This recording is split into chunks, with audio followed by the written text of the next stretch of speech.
FixtureMate has had an update. Version 2.1 introduces bug fixes and new features that we'd like to demo for you here.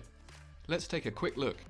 You can now drag and drop your input file directly onto the interface to upload it. We've also updated the interface to be displayed in German for our German customers. The language is automatically set based on your region, or you can change it manually in the settings menu. We've also modified the way you change the height of your fixture supports. The height of the support structures can now be changed directly in the 3D view using the mouse, making it much more intuitive with a 3D preview.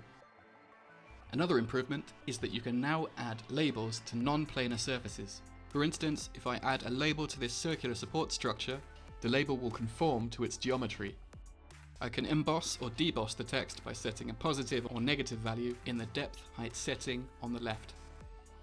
You may have also noticed that there's a new area in the viewport that displays the dimensions of the fixture's bounding box and the amount of added elements. This gives you useful information about your design and the amount of elements that are going to be exported. We've also added a new feature that will help you 3D print your fixture much faster. By using this feature, you can design supports and 3D printed base plates which have internal hexagonal structures to save material and production times.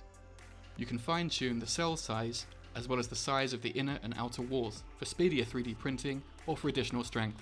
Besides all of these features, you'll see a performance improvement working with larger files and higher resolution stepped file exports. You can read all about the new features in FixtureMate 2.1 by clicking the Release Notes button in the bottom left-hand corner. And if you want to learn more about how you can use FixtureMate to design fixtures faster, check out our full tutorial series available for free on YouTube. Thanks for watching, and we'll see you in the next video.